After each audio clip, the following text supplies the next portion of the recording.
I just don't see the appeal for them. Like They they I they don't know. tried. They even put They're Apple TV on the Fire Stick. They have it on the Fire Stick. They have it on the Play Store, so you could watch Apple TV on Android. It's only like one of three Apple apps for Android. mm, They yeah. just it's like Amazon Prime in the early days. Nobody cared, and Right. even Right. still now, people don't Yeah. really I care. mean, yo, I check for Amazon Prime for like 3 shows and that's it. Yo, nobody like explores Amazon Prime. You have to No, have word of mouth, know that it's going to be there, exactly. in a You have map to, with specific yeah, directions. you Here's where have it's to going be to be like, at. yo, If go on like, Amazon, look for this, yep. spell it this way. That's the way you're gonna find it. You know, if it's made in 1990, that's not the right one, you know. But yeah, I'm only looking at Amazon for Hunters, Invincible, and The Boys. That's I it. still ain't watch Hunters. Hunters was solid. I You mean, it know, was, yeah, it was a solid watch. It was a you know solid what watch. I feel guilty for not watching? The Warrior. it's on my list. It's on my list on They HBO. I was gonna say just that They just renewed. I renewed am for season happy, 3. Yeah. so So happy, you so the second person. So my boy Justin told me about it. Me and him was talking about it. So now it's on my list. I gotta finish making my way through them, and then I'm gonna circle back to that. you don't. But okay. I mean, this is not one of those things of like, man, curiosity. Like, seriously, like it really is not worth it. You Like the you, payoff is not you worth know you know them reminds me of like just like a little bit faster paced Mad Men, right? Or Breaking Bad. Like if you like that slow cerebral storytelling it. kind Ain't of got thing. nothing to do with that. It ain't got nothing to do with that. So far that's what I It's felt like. no. I mean, don't get me wrong. In the beginning, I was there. Yeah. See, I'm a finisher kind of guy, right? Like, I don't care how bad it starts off. I I want want to to finish know it. how it finishes. If you Yeah. finish with a bang, I'm Yeah. there. But if we had like a boo boo journey, or if we had a great journey and it's ended sour, whole trip So is ruined. Like Game I, of Thrones. Like Game of Thrones was a fantastic yeah, I journey. was just talking But about that. Jesus, that ending was kind of like, wait, what? You So know? two things. One, them I'm only on to the second episode, and from what I've seen so far from them, It's fine. it's got a good No, start. You know, I'm it's into the fine there. It's fine. Like the first 4 episodes, you will be okay. And yeah. it does look like it has a lot of promise. I'm telling you, after episode 5, it goes downhill. Yo, Because the whole time right now, what's keeping you in, you're like, what the heck is going on? That's what you're wondering. You're wondering what is going on. What, like, is there something in this so house? Or like, how are they yeah, a gonna little deal bit. with Like, the is there racism? something in the house? But what I Yeah. really like, I also am a fan of good acting, right? I love to just sit Oh, down the and acting watch is good good. acting, I will say right? that the So acting is good. there's a lot of good acting. Even the kids are acting great. The Like the kids kids were are like I will amazing. agree with that. So And there's a that lot of first good episode acting. was very scary. There's a lot of good acting. The first Yeah. episode was a little creepy. I'm a little curious into the mystery about the son. So I'm a slightly invested enough to keep going for another couple episodes. I hear you. I'm gonna keep trying it. The other thing you touched on was Game of Thrones, and I see what you where you bring in the relation, because like Game of Thrones had that bad ending that to the point where people don't even want to Mhm. rewatch it. It's funny because today I was looking through my Facebook, and you know how like it'll remind you of posts from like 5, 6, 7 years ago. I had posted that meme of like Clegane saying, "I'll take 2 chickens" with the KFC logo. If you remember that season where he beat those guys up and took 2 chickens out of some inn, it made me want to rewatch it. It made me remember how good that show was. But then every time I bring it up, everybody's like, "Yeah, but that But last the season, final season, it's I don't know, man. You there's know, a lot of great TV there, like really, no, no. really Look, good." if They even released the I almost wish if there was the powers that be that do that enable the Snyder cut, if they could enable a redo of season 8 or 7 or whatever, Yo, like they I could do would the be last to- two over. I promise you this. I promise you this. If HBO Max were to come out and say, "Hey y'all, we dropped the ball on the final season of Game of Thrones. What we about to do is actually go back and we just gonna redo it. They can't afford it. Look, we just gonna redo it. We're gonna hire the actors. We're gonna do. I'm just saying, if they do that, I guarantee people will go back and start watching the first episode all the way through all over again. I guarantee you. They're trying to get people to watch it now by releasing that 10-year anniversary special. I mean, they doing the prequel things that are coming out, which are fine, I guess. I mean, I don't even know if the prequels are gonna drive me to watching the series all over again. I don't know about that much. Maybe, or I'm just hoping the prequels are good, right? If they're as good as look, that's the basic expectation, right? Like, you know. But at this point, my excitement for the prequels, again, I had that bad taste in my mouth, and furthermore, we're not getting the same showrunners. You know, it's a different show. DB Weiss ain't running it, and Benioff. No, I don't believe so. That's I could be wrong, but I don't believe so. I think they are, you know, they started feeling themselves early, and that's why they ditched the whole project and rushed everything. And are they even working anymore? I thought they like semi-retired. They were supposed to do some other show about the Confederacy. What happens if the Confederacy would have won? No, they were supposed to do a show. That's what they were going to do, but it got segregation. Canceled. Yeah, that's what I'm saying. It was like, what happens if the South would have won? And I didn't think it was if the South would have won. I thought it would have just been if the North won, but they approved segregation. It's if the South would have won and they like successfully succeeded, and they were like their own nation. Like, what would happen? And black folks were still down there. And they were supposed to do a Star Wars too. They were supposed to do a Star Wars movie. They were also do something Star Wars related. So yeah, they abandoned ship quick, you know, to just be like, all right, well, forget Game of Thrones, we got bigger money coming, you know, rather than like finishing the job. And it always will piss me off the fact that HBO was like, we will give you more episodes, we will give you more time, we will give you more money, and they were like, nah. They were done. That's it. We out of 10 years. We out of here.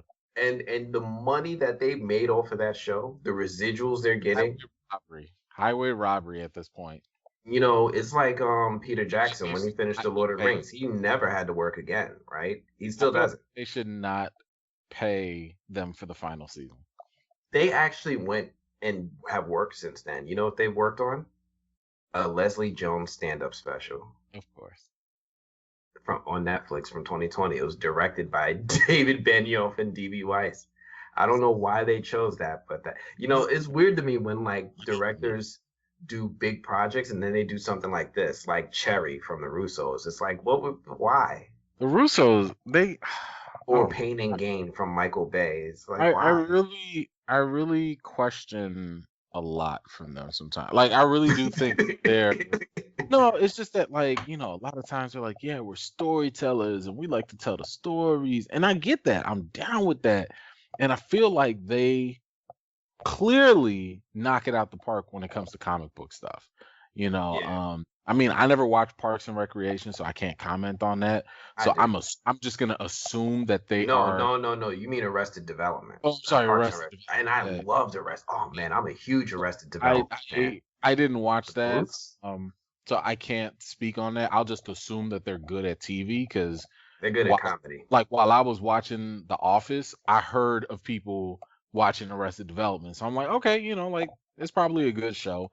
But when it comes to the movies, though, I'm kind of like, man, y'all killed it with the Marvel stuff, but the other stuff is kind of like they are with the streaming. The modern day Wachowskis. Ooh. They are the modern day Wachowskis. That's scary accurate. Because the Wachowski, you give them the Matrix stuff, they hit it out the park. But once they start doing Jupiter Ascending and whatever other stuff, it's like, what are y'all doing? Like, hey, go call Keanu. Get back on. What are y'all doing? Y'all doing too much. Right. So yeah, because I remember I was like, oh, Jupiter Ascending looks interesting. Right, they're back into sci-fi. So I didn't try it. I knew better. Channing Tatum. I mean, that part. I don't know why people had so much faith in him. I'm like, he actually seemed like he might have He was getting people, right? He did I that that I stripper don't movie. understand why he was getting like. I He did mean, that stripper movie. He dude, had all he abs. stripping and like like he's And a Jonah Hill was vouching for him he's a all the poor time from man's 21 Matthew Jump Street. McConaughey. He's a poor man's Matthew McConaughey. Worse than that. No, go work. That's fine. At least He's Matthew. like At least he's Matthew can like he was if a he's poor not man's trying Zac to Efron. improv, if Matthew McConaughey's not trying to improv and do his and all them weird sounds and stuff, the man can act. When I remember him in Lincoln Lawyer and and all those. Anytime he was a lawyer, this man snapped. Oh, Matthew He McConaughey is killed an amazing actor. Like if he just make him a lawyer, he don't have to be shirtless. Or an He ain't got to. investor. Remember The Wolf of Wall Street? Oh God, I was like, bro, stop, please. Like it's like you just dedicated to being weird. I don't understand. Like I feel like he just goes on set and he don't even know they say action, and he just be saying his lines as himself. He's good. As himself. So, He's like, he's hey like, Jack, you ready, Jack? We gonna start? And they be like, bro, that was the whole scene. Oh, okay. Well, I'll be in my trailer. Like Kevin Bacon is like that. I can see that. I used to get Kevin Bacon and Dennis Leary mixed up all the time. They look identical. Like I was like, if y'all are not brothers or cousins, I don't know. Yo. Get them mixed up all the time. All the time. I haven't seen a good Kevin Bacon movie in a while. I think he's on TV now. Oh, whatchamacallit? Hollow Man. True. I did see that. I saw that recently. Tremors, my man owned Tremors. Yeah, but that was a long time ago. Oh. What you want? Something recent? He's still acting. He's still active. He's like on TV now. 6 Degrees from Kevin Bacon or something like that. Yo, that's a running thing in Hollywood. Everybody's connected to Kevin Bacon. Oh, I didn't know what that was. Yeah, so it's basically how if you work in Hollywood, there's only maybe at most 6 degrees between you and Kevin Bacon. Right? So you work with someone that's worked with someone that's worked with Kevin Bacon. Nice. Yeah, he created 6degrees.org, which is a charitable foundation. He's owning it, right? He knows this is true. That's good. Did you see the Fast and Furious trailer? No, I'm not watching that crap. What you mean? I'm not watching that crap. I'm so sick of this franchise already. Like I'm just it's insulting. Like at this point, don't like I understand that there are movies that you just turn your brain off for. I totally get that. And I'm like that's something I would do with Godzilla versus Kong. With that movie, I turned my brain off and I just had fun with two monsters going WWE style on each other, jumping off the top rope of the building. Godzilla, like such a dick. Huh? Why is Godzilla such a dick? Yo? I don't know. I finally saw the movie. He was definitely on something. He was definitely on something. But all I know is that for movies like that, I can turn my brain off and enjoy. But for the Fast and Furious, I think the problem with the Fast and Furious is the fact that, like, at least Godzilla didn't take itself seriously. Fast and Furious ain't taking itself seriously no more. I feel like they are taking it seriously, even though they're being wild with it. So they have in the trailer, they have this moment where Tyrese just breaks down and he's like, yo, we've done some crazy stuff. We went against tanks. We went against submarines. We went against this. Yo, I'm surprised we ain't fight dinosaurs yet. I've been saying for the longest time, the one thing that would draw me back, because here's the thing, like, I think it was before Fast 7. It might have been before Fast 7, but I did a full rewatch of like the whole series. And when I tell you, like, everything up until Fast 5 or 6 was solid, except for Tokyo Drift. Tokyo Drift was a little, you know what? That was a miss. But when I'm saying, I'm just saying, like, those early movies was a good side story. It shouldn't have been a main entry. I agree. Now I agree. Like, they should have made it a spinoff. But the thing is that those early movies, they had like a little bit of humor in it, but it was predominantly, a serious Yeah. action drama, thriller, and for me, I was like, okay, that was cool, but now they've turned it into a comic book genre joke. Yo. And I'm like, yo, it's the shift in comedy that I'm not caring for, because this is not what y'all sold me on 5 movies I prior. hear you. So we know why they shifted tone, right? Because when they were doing the straight drama stuff, it wasn't bringing in enough at the box office to justify sequels. That's They not had true. trouble. They had trouble That's with not Too true. Fast, Too Furious. They That's had not true. trouble. It is true.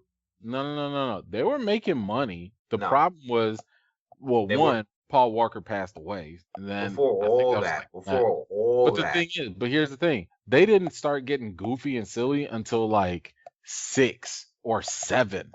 True. That's when they really started getting goofy. And the thing is that because I did this, I posted this on the movie blog.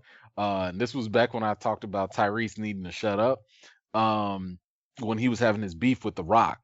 Yo. The profit, the profit margin increased exponentially once The Rock came in Yep. season 5. Which was in Fast Five, yeah.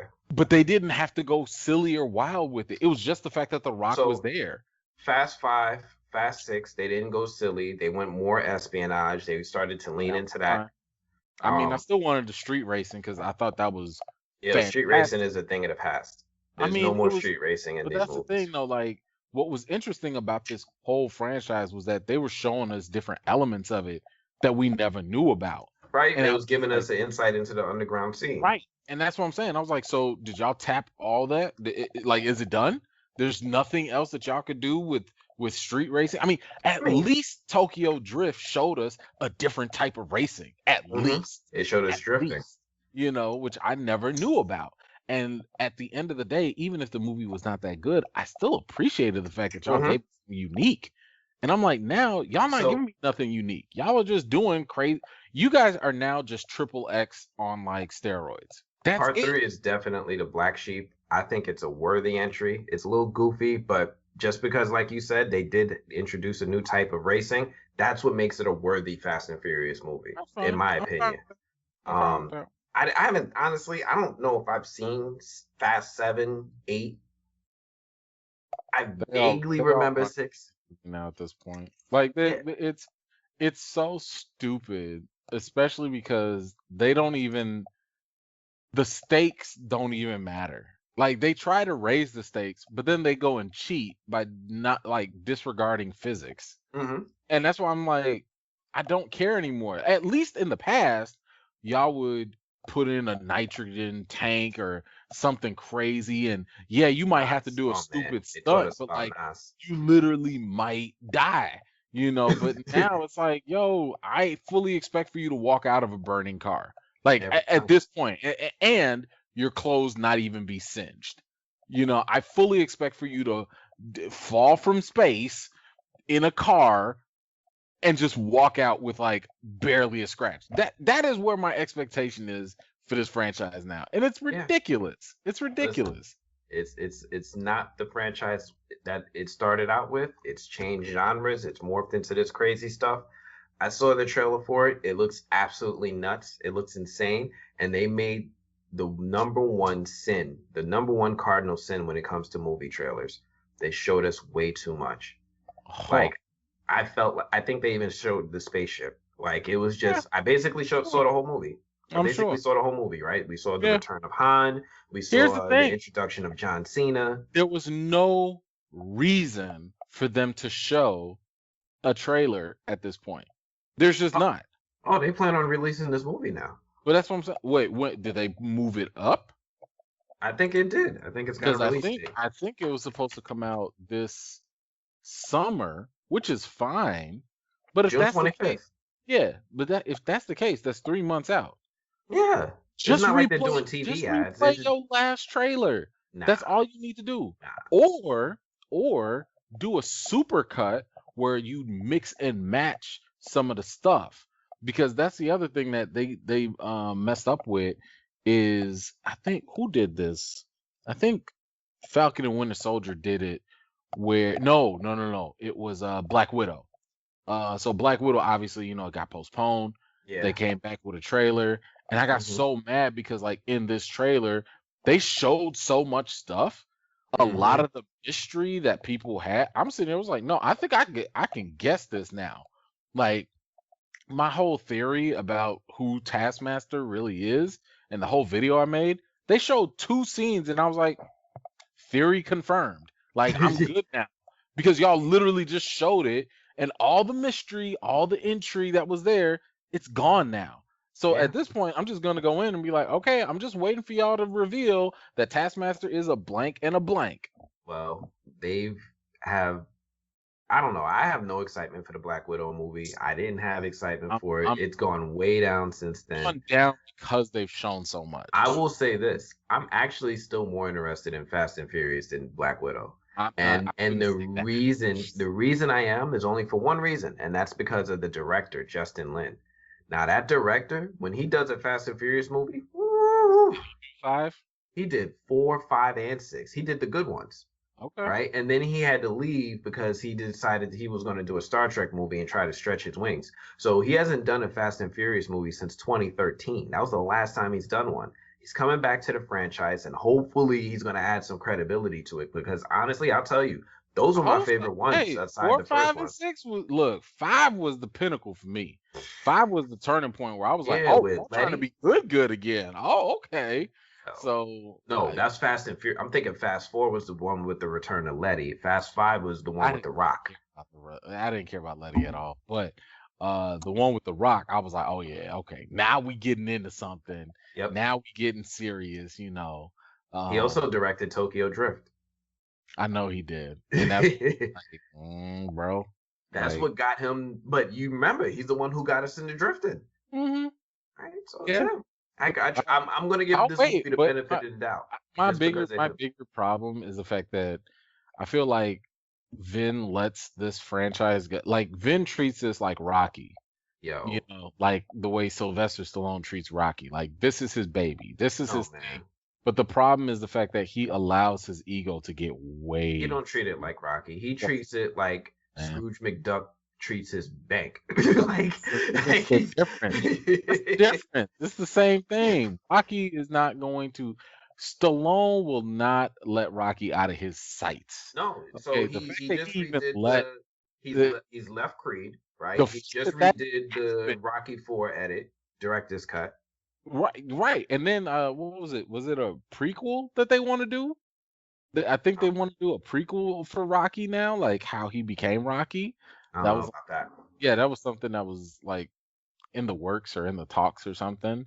But Stallone will go to his grave, doing Rocky. He'll probably do a movie of Rocky dying, and it'll be him at the same time. That's how much he will not let that. So you know what? I didn't see the last Rocky movie. Did you? Yeah, Balboa. Yeah, Balboa. Yeah, a long time ago though. Was it good? I barely remember it.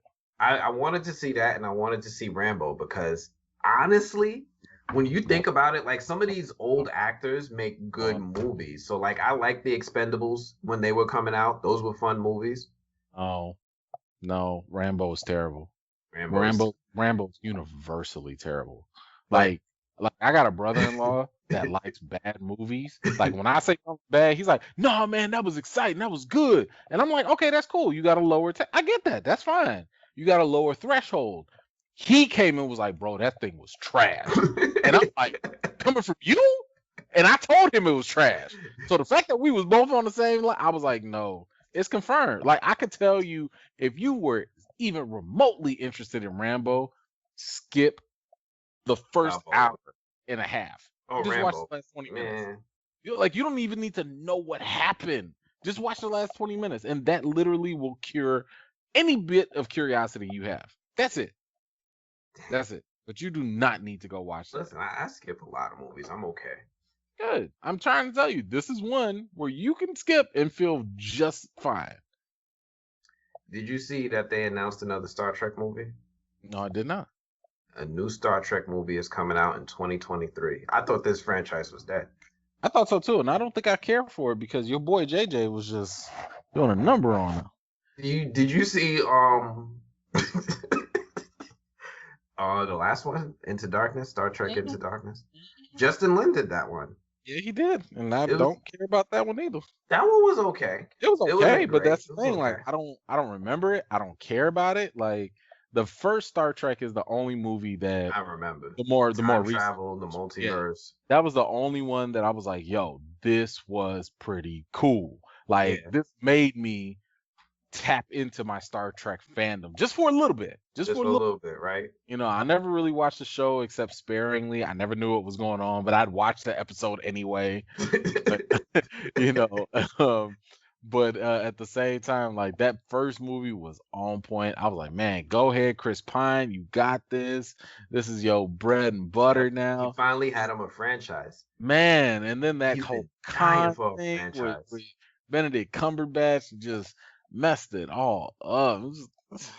Yo, It if I was, was Chris Pine, I would be upset with Benedict Cumberbatch. it wasn't his fault. I It's said not that was his. the director. It's definitely J.J. It was Abrams' all fault. the director for that. Yo, that's when you really look at the career of Chris Pine before and after Star Trek Into Darkness, it's night and day, bro. It's like he was getting roles, he was growing. He was like the Every new Hollywood it man, Yeah, and I feel he was like the even with Wonder Woman, he settled. Like if I was him, I would have been like, hell no, I don't want to be that dude. If I'm y'all supposed to don't be make Green me Lantern. Hal Like, what do Jordan you? right now, like bro, I am the spitting image of Hal Jordan. Like what? Where's Yo, my agent? Why are we not doing Zack Snyder? Where are you?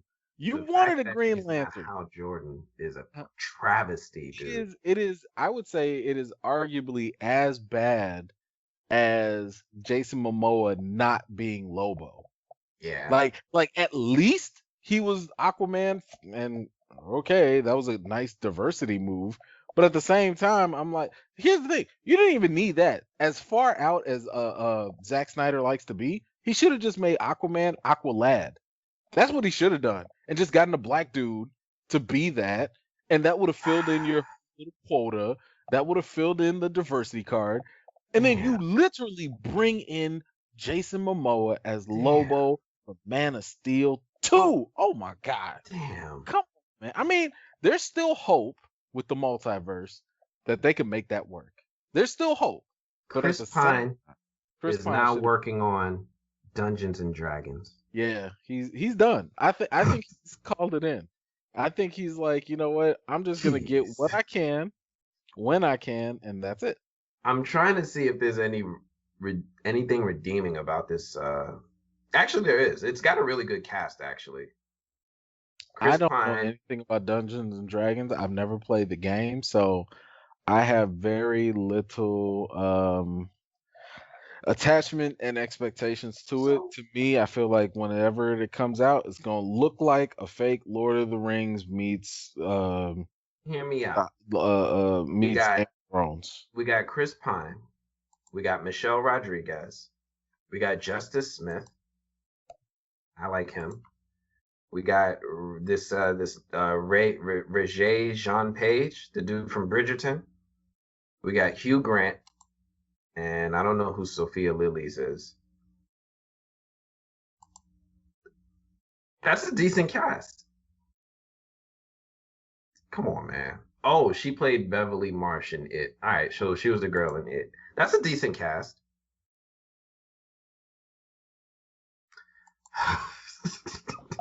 Why do you like this? It's being directed by John Francis Daly. He was a producer on Spider-Man Into the Spider-Verse. He directed he directed Vacation. You know, you ain't right. You I ain't thought you right. was gonna say something exciting now. Nah, that's all I got. That's what They I worked thought on you was that. gonna do. They worked That's on Vacation, Horrible Bosses, Game Night. I liked Horrible Bosses. I One did and too, two. actually. I did too. I don't remember two, but I do remember watching the first one and liking it. Yeah. Regardless, that's what Chris Pine has ended up thanks to Star Trek. Hopefully, this new Star Trek movie, he's in it. Hopefully, it's not another reboot. Hopefully his career could get back on track if they fix that franchise. I don't care. I thought he was a good actor. I just wanted to see him as Green Lantern.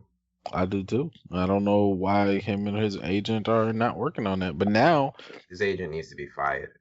I mean, I know WB wanted to make some sort of Green Lantern movie, and it was gonna have Jon Stewart, and that was one of the reasons why they prevented Zack Snyder from putting a Jon Stewart in, because he wanted I think he wanted He wanted Henry him to be, he wanted Lennox to be Jon Stewart, which that would have been a bad cast. I mean, you don't need him to be that old.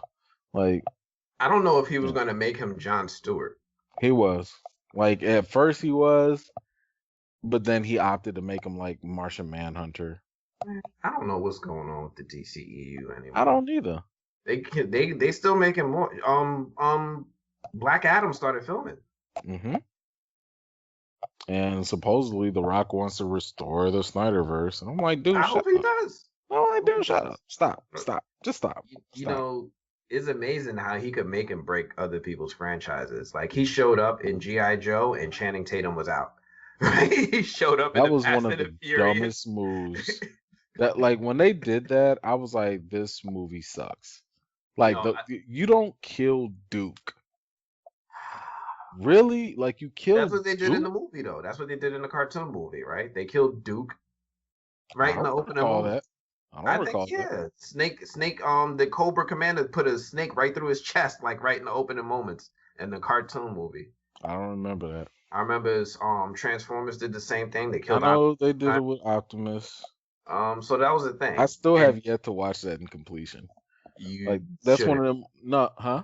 You should. It's hard to go back to those because it's full of 80s music. No, I don't mind that, just because, I can suspend belief or whatever, but I would like to go back just to see more of, like, what was canon and stuff. But I will say, if you are a Transformers fan, the Netflix thing, the Cybertron miniseries, that is dope.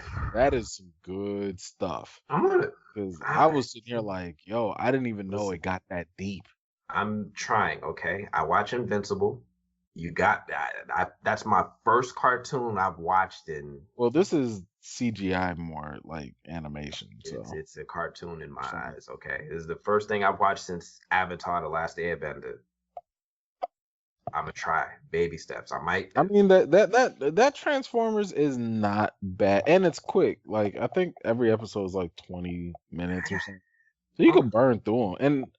And I think it's 3 parts.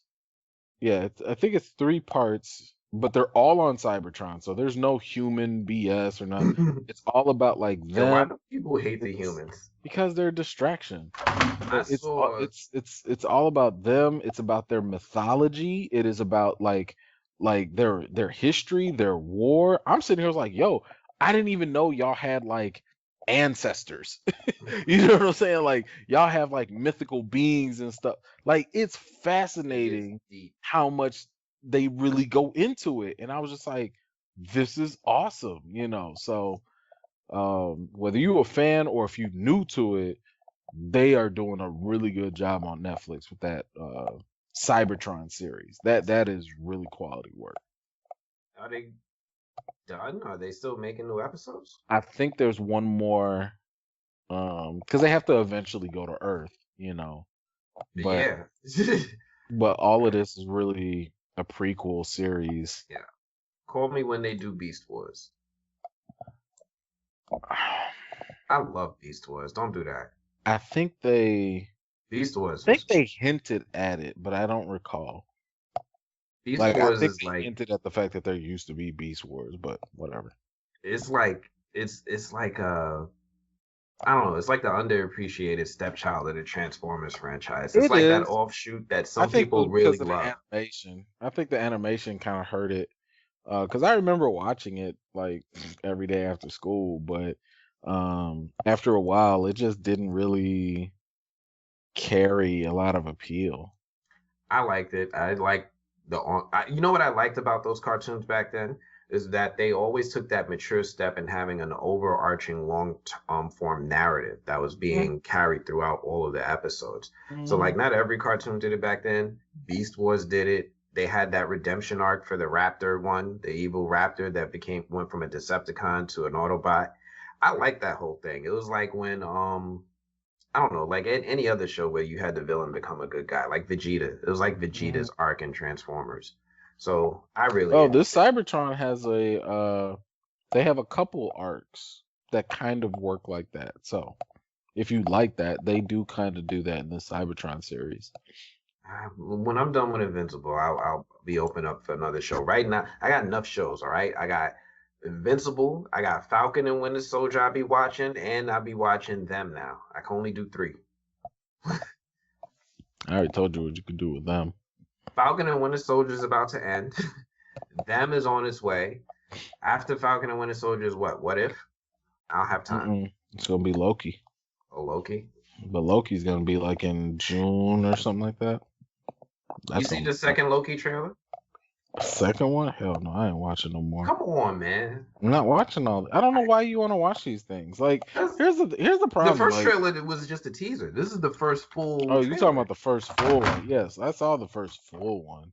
Yeah, that one looked fine. It looked really interesting. I have no idea what to expect with it, which is exactly what I like. I feel like it's gonna be so random. You know, Loki's just gonna be jumping from one universe to another, you know, solving crimes or doing whatever he's doing, meeting different versions of himself along the way. But the real question is, like, you want to see, okay, this is the beginning, but where is this going to go at the end? We want to know if he's going to come to the main universe and reconcile and replace the dead Loki, like Gamora, maybe, and her sister Nebula.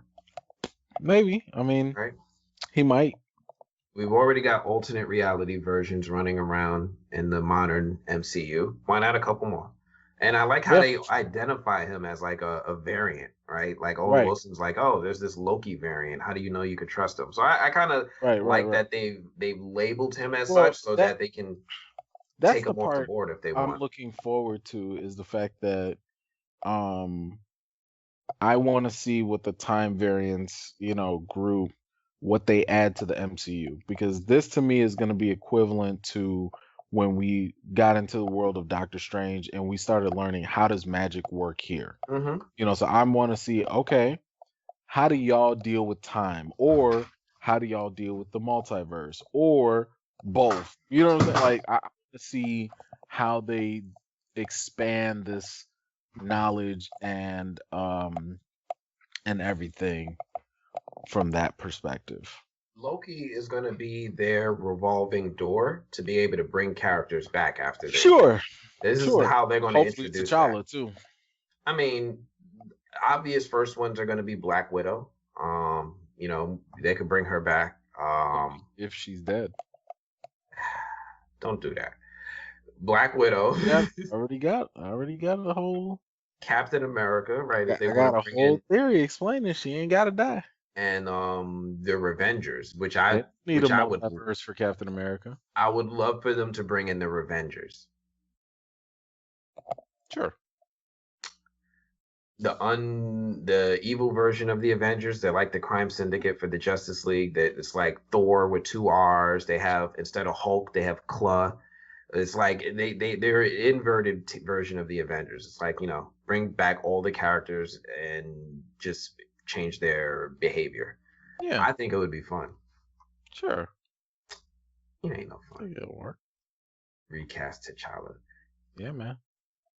You know, I was we were talking about that before. We was like, yo, what's a character who has died that they chose not to recast? And I came up with like some weak ass like that died, or the actor? Like the actor died and they chose not to recast. And I came up with some weak ass thing like David Bowie in Labyrinth 2. That was really weak. But I actually came up with a good one. Okay. And we were just talking about him, Paul Walker. Uh-huh. So, and I'm not in favor with what they're doing with him. I agree. And I thinking about it, like, especially like this is a two-part conversation. One, Mm-hmm. I agree they should have recast Paul Walker. Mm-hmm. Yes, they should have recast Paul Walker. They should have kept his character going. Taking Brian out of the story changed everything about the Yep. trajectory of the franchise. Mm-hmm. And two, I don't like how they use Paul Walker's name Yep. for promotion. Yep. Right? I Yep. never hear the cast or anybody talk about Paul Walker or promote Paul Walker or take, do anything Paul Walker unless it's his birthday. Maybe on his birthday, maybe the anniversary of his death, one of the actors will post something, but definitely when it's time to promote a Fast and Furious movie, That's it. all of a sudden This is Vin for it's Diesel's like, family. it's It's for family. I feel yeah. like Paul Walker came from the sky and told me to cast John Cena. Yeah. Yeah, Really? that's one of the it's honestly one of the things that kind of like started to disgust me a little bit. Like after he died in 6, if I'm not mistaken. So Yeah. when he While they died were in filming 6, yeah. So yeah, his so like brother helped. when they did the tribute to him and they was like, yo man, they about him and Mia, they about to go off and live their life I was like, you know what? That's beautiful. I like it. It was tasteful.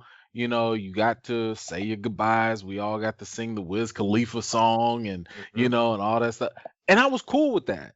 But then the 7th movie came and I was like, y'all still milking this and you bringing old girl back and now you naming your kid after them and stuff. And I'm sitting here, I was like, that right there is exactly what made me not want Marvel to do the Walker route with T'Challa. I'm like, don't put this man in the background and milk him all this time. Like it's insulting. It Like is. I understand that, like, yeah, but this is a perfect example of when you're too close to a So situation and you make bad it's worse decisions. than that. It's worse than that because, like, the more I think about it, I feel like for some reason they married the character T'Challa to Chadwick Boseman as if they were one and the same. So that's disrespectful to your character.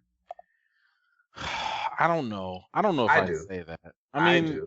Because I don't think. when I look back at your posts and you talk Mhm, about the history of the character and how rich it is and how mhm. interwoven he's been into the Marvel comics landscape and how he could be in the future, I think about like shit. T'Challa really has been that Watered dude. down. He's been watered down though in the He- MCU. He's been watered down in the MCU Yeah. because I won't say he's been watered down as much as he hasn't been fully explored out yet. He hasn't been fleshed out. Exactly. Exactly. Like, Um, like I've been saying for a long time, the T'Challa you see in the comics, even in the animations, in the cartoons or Nah, whatever, that dude is bad. he literally carries himself with a whole nother era that people are not used to. And that's the part that like he had an arrogance about him where he Ayo was has kind of that like, arrogance. yeah, right, exactly. The way Ao was like, yo, Dora Milaje got jurisdiction Wherever wherever the Dora Milaje find move themselves to be. or be That was moved. T'Challa. That Yo. used to be T'Challa. T'Challa was like, did you touch me? Like, oh, these are your computers? Oh, we play with these in kindergarten. Oh, okay. Like that was always T'Challa, and it was cool.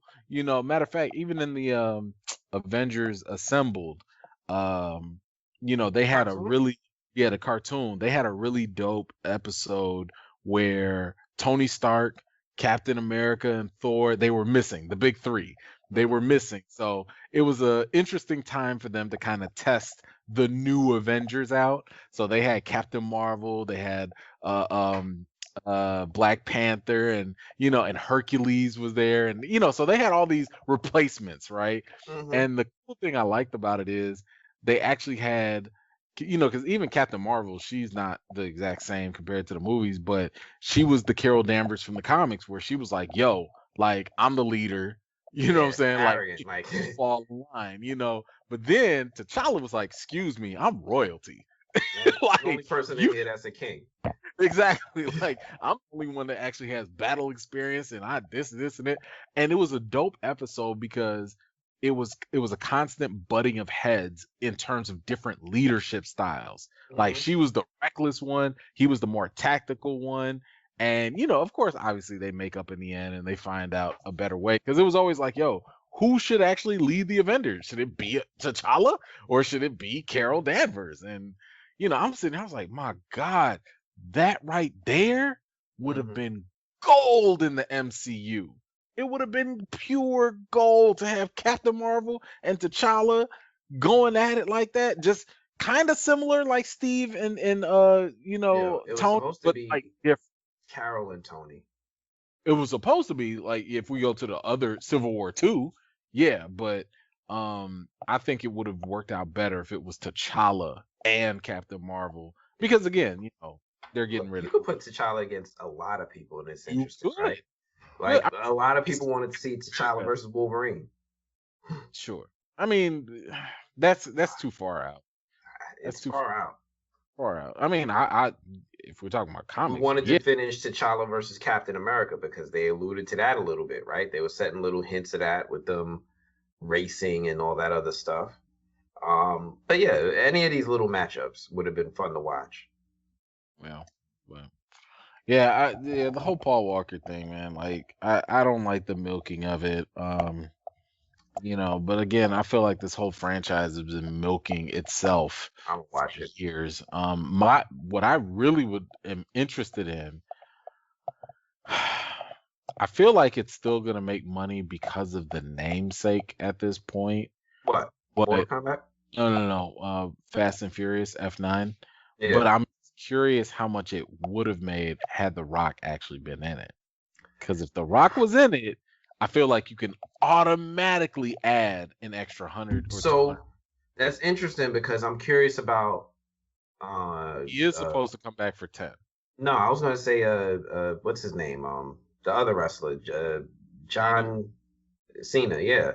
His profile is starting to raise, right? He's in Suicide Squad, he's doing all this promotion for Suicide Squad, and he's gonna be in Fast 9. So is his profile going to be at the point where he can finally start drawing in those seats? He's already been retired in the WWE. No.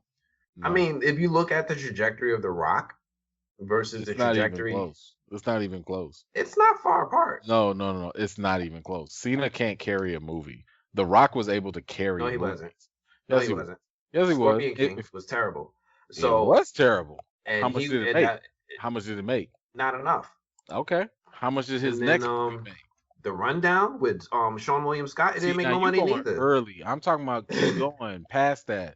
We're not that early in the stage with Cena. Cena's been making movies so far, but he's also thankfully been staying in his lane.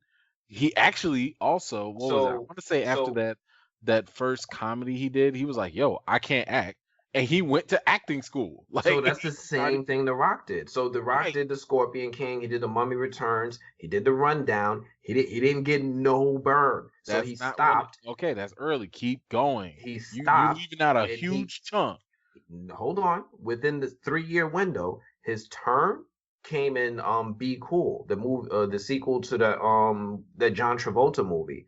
And that's when he started to get more burned because people started noticing his comedic timing. Then he went downhill again and he did Doom and a couple other stuff. But every once in a while or Get Smart, but every once in a while he'd throw in some dramatic. He ain't really turn around until The Other Guys. Man, don't make me start looking this up now. Yeah, we had Gridiron Gang, Be Cool, Get Smart, Race to Witch Mountain. The Other Guys. He was making it with that with the Disney. He was making money, but he wasn't where he wanted to be. It's when he did Journey to the Center of the Earth 2 that not Race to Witch Mountain that kind of turned it around for him. Yeah, Journey did. Okay, let's see. So yeah, he did. Yeah, The Other Guys. 2010 was his year. Tooth Fairy. Why did I get married to? Okay, The Mummy Returns. And even the thing is, The Mummy Returns, like, that wasn't his movie. It was still Brendan Fraser's movie. He got a lot of billing for it because he got a lot of billing, but he was literally in it for like the last minute or a couple of minutes or whatever. Everybody was there to see him. Yeah. But I wouldn't say that was like his movie. Now, The Scorpion King, yes, That that was was his his movie, movie, and that and movie it was sucked. terrible. It was terrible. The Um, Rundown, but he I like The stopped. Rundown, The but not a Rundown lot was, of people yeah, liked it. it was all right. Walking Tall it felt like The Rundown Part Two. Yeah, Be Be Cool, I Cool. don't even remember that. Doom was bad. This is all still wrestler rock. So Be Like Cool was the this is sequel to Get literally rock Shorty, while and he was still wrestling. that's when people started taking him seriously. Get Shorty was a big name in Hollywood, so people were watching the sequel. Whether it was, and when I say people, I don't mean general audiences. I mean like people in Hollywood, casting agents, things like Yeah, I that. think They the were race to watching that Witch, movie, and they saw how good he did. I think the Race to Witch Mountain was helpful. Tooth Fairy was helpful. Other guys, these were just things like, oh wait, he has potential. Gridiron Gang helped him. Gridiron Gang helped him a lot. Faster was okay, but I it didn't was see bad. Fast. It was still bad. Fast Five, I think, definitely exponentially like just skyrocketed him at that point. Snitch, it was an okay movie, but it was like, hey, I want to be a serious actor instead of a, and it was like, bro, no, you're too big Yeah. to be So like to play a regular person's dad. So like then you're we way could too say big. Fast was when his career turned around. I would The say Fast so. and Furious franchise. Even though the Tooth Fairy and Witch Mountain kind of played a part, but around that time, like 2009, 2010. Right. And then he's really, it was Fast Then 5, at then it's that Journey point, Bill 2, then it's went up. G.I. Joe and G.I. Joe Snitch. helped him. G.I. Joe helped him a lot. G.I. Joe helped him a lot. Pain Yeah, and Gain Pain was and Gain kind of helped. okay. Yeah. Okay, but it helped him. Fast and Furious was like huge. Hercules, I think, was the first time he was like, see, I can actually be a solo star. Even if the movie sucks, Yep. it'll still be all right. It'll be profitable. Fast 7, definitely even better. San Andreas, hey, I can still be a An single action movie star. Moana, That's it. that's classic money. Central Intelligence, man. So yeah, I mean, And then at every this once in a point, while he does Baywatch and right, Jumanji. So yeah. All right. The Rock. he I has hope so Black. many freaking things. What are all these things he's doing? Big Trouble in Little China, Doc Savage, that's announced. I don't San remember Doc Andreas 2. Savage.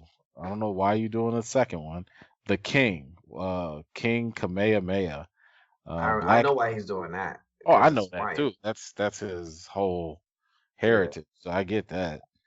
Red Notice. I think that's supposed to almost be done. That's the one going on Netflix. Yeah, with Gal Gadot and Ryan Reynolds.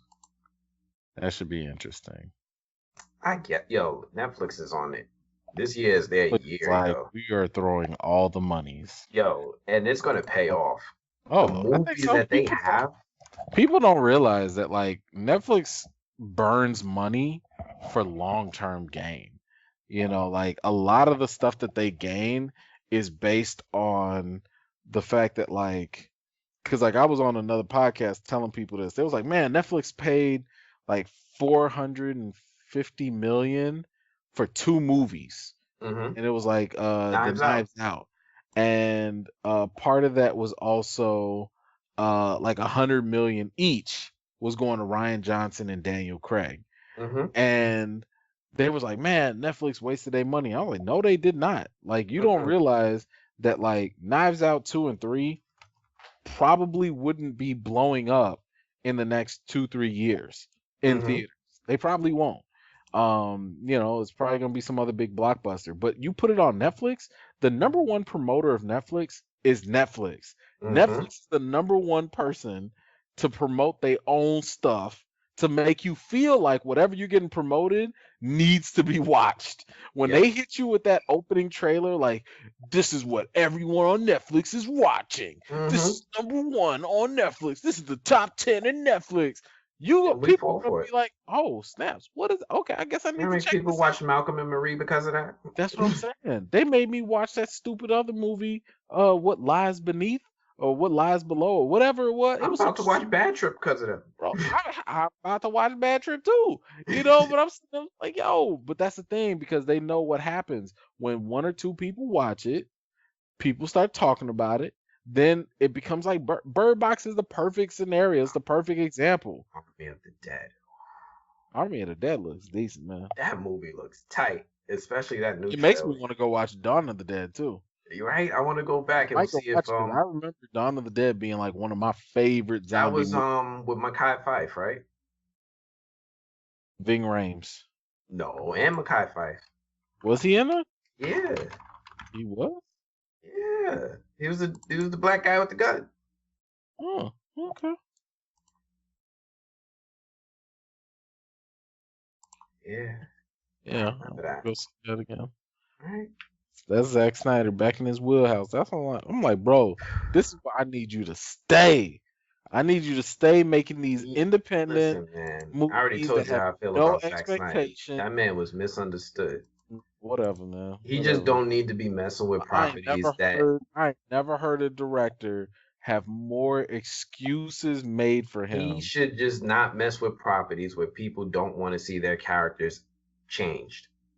Right? If you start changing characters that are already existing, he needs to go back to the non-expected indie, original just story. No more Sucker Punch. Like nobody knew anything about 300, and he did whatever he wanted to do, and it was awesome. He adapted the comic panel for panel, damn near.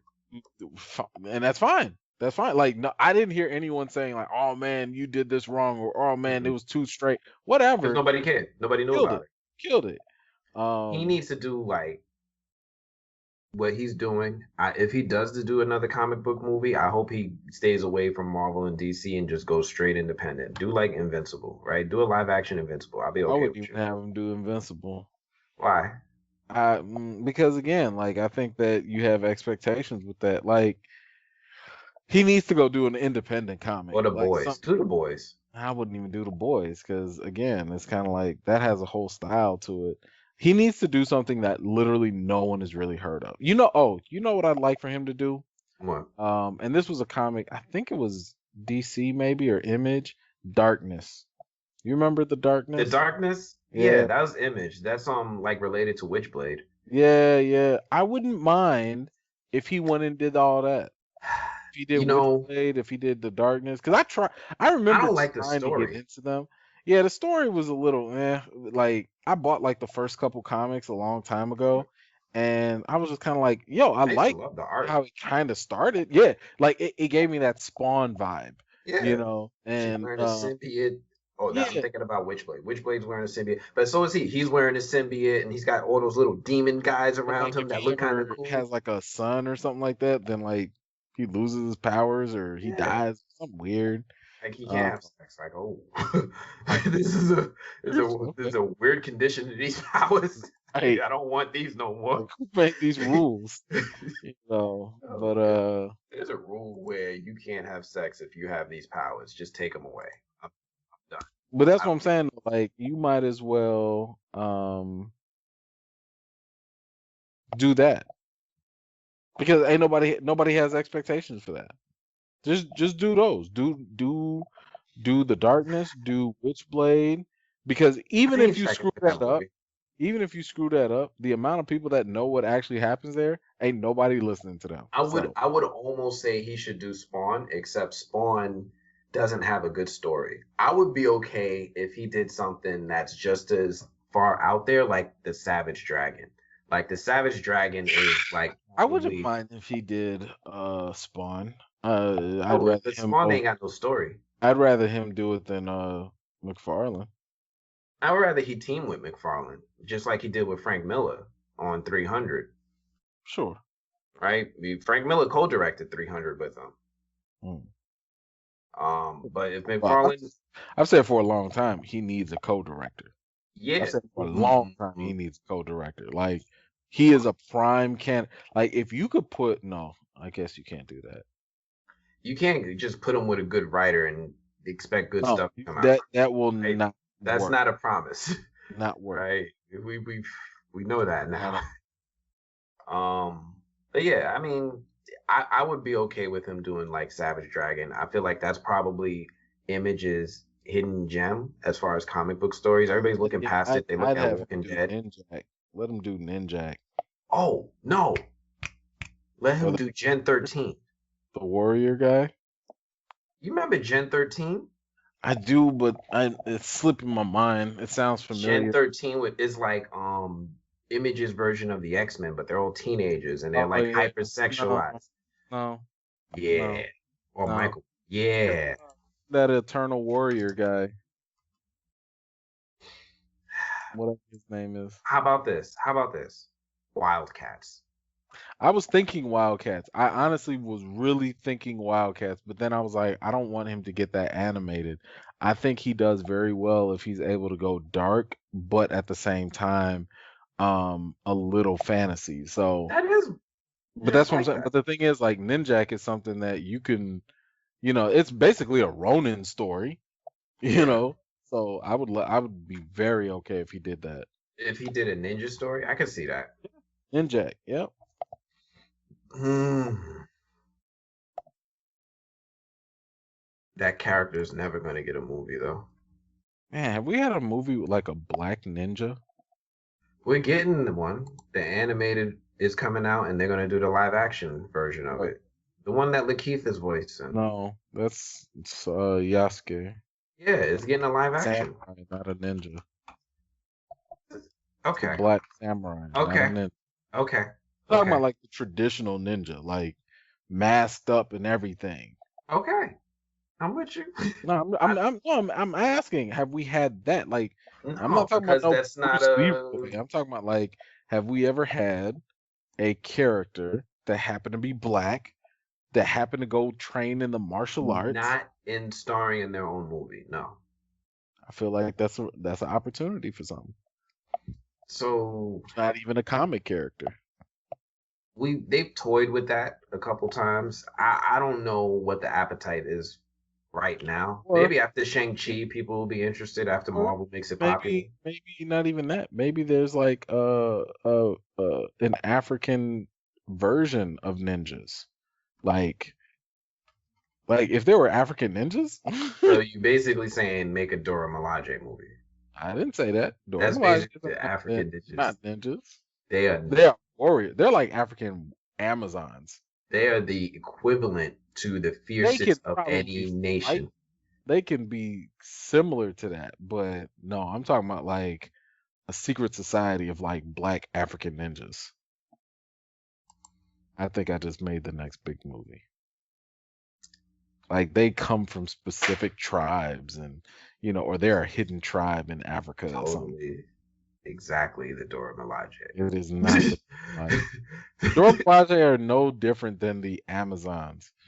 Except they come from different tribes and come together to make an army. Yeah, that's fine. That doesn't make them ninjas though. Okay, you're right. I mean, they're more warrior than they are ninja. They can't. Don't get me wrong. They can be stealthy. Okay, I'm not even. You know what? I'm not invested They enough to argue. literally walk around with big spears. I'm That's not very invested enough to ninja. argue. I would say they have similarities. They have traits in common. I agree. If they need to ninja vanish, they can do that. Yo, The way if they need to vanish. appear out of nowhere, they can do that. But at the same time, they walking around with big old vibranium spears. That ain't very ninja-like. They're not hiding their presence like that. What do you think is gonna happen in the finale for Falcon and Winter Soldier? Not the next episode, in the finale. Sam is gonna take up the shield. That we know. He'll become the Captain America. Yep. But at the same time, I feel like it's gonna end with him finally dealing with, and maybe not even dealing with it, but facing actual racism. I think it's going to give the shield back again. No, he won't do that. But I'm hoping that he ends up talking to Isaiah Bradley again. I think Isaiah probably helps him convince him and be like, nah, they wouldn't let me be captain, but you got the opportunity. Like, you go do it and do it with pride and blah, blah, blah, something like that. And then Bucky goes to Wakanda because they keep teasing this White Wolf thing. Like, okay, we get it. Like, you don't know what to do with the Winter Soldier, So y'all are gonna clearly go throw him into the Wakanda series to give him some more stuff to do. Even though it's been rumored the Wakanda series is all past tribes, which is perfect because that's what I've been saying from the jump. I'm like, y'all need to do Game of Thrones style. Every season should be like a whole different Black Panther. That would make sense if I'm not.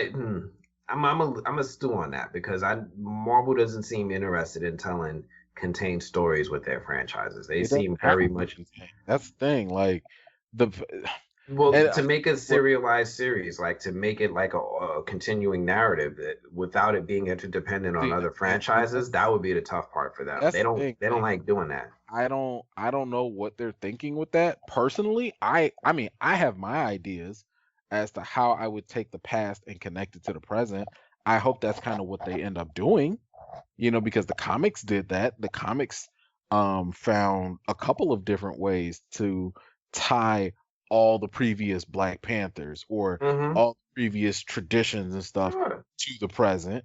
Yeah. They Bring did in the that with prehistoric Avengers. I want to yeah, see the first Black they Panther they did that with with Mjolnir. T'Challa and with Shuri. So, we'll just have to see how deep they go with it. I want to see the first Black Panther running around with I Mjolnir. think I that's would the love one we're gonna get, like, how he found it, what happened, maybe like who started challenging him, the very first challenge day, you know. But my thing is like I'm sitting here like I'm disappointed that T'Chaka never ran up on Steve Rogers. that. So Because to me, I'm like, he was an isolationist, right? He was not at all getting involved in things that had nothing to do with Wakanda. yeah, but Get out of here with that. he World was War still, II. he was still a soldier. Now they could switch it though. What they could do They say he is was secretly involved in running stealth missions with Cap. what they could do is that could be something, but then again, Cap would have remembered that. But what I Or was gonna he was say was, running stealth missions with Isaiah. nah, I was gonna say they could just have him meeting up with Bucky. Like maybe Bucky from Hydra was trying to do stuff back in the 50s or 40s or whatever.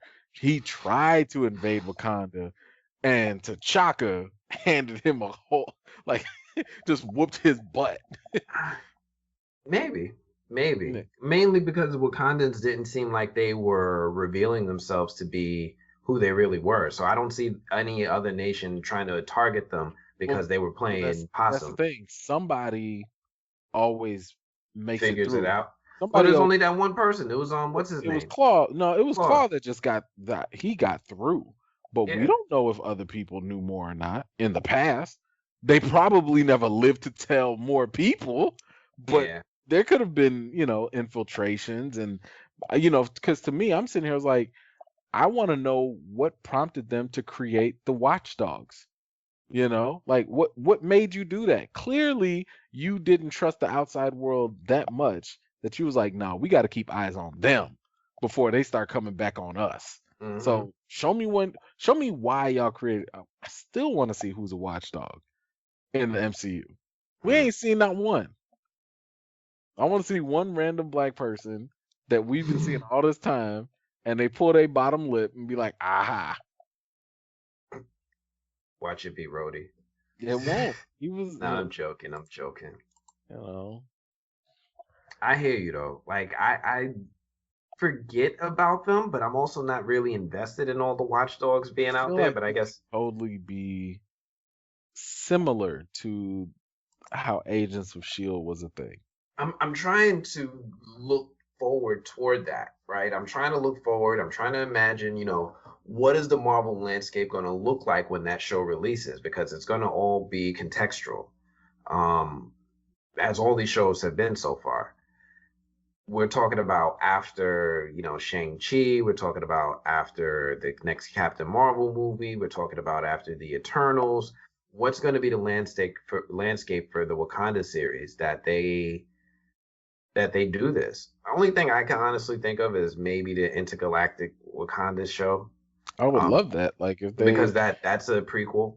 Because to me, it doesn't make sense, and this is yet another reason why I'm like And Thor. recast T'Challa, because all you have to do If if Thor you found a really want. planet of Wakandans, No, I'm just saying, like all you have to do is just throw T'Challa in space, and then in the meantime, let Shuri do her thing. We mourn, we grieve, we tribute, and then eventually we come back and deal with that because it makes no sense for Sam Jackson, Nick Fury, to be hmm in space doing his sword thing, and Wakanda wasn't there first.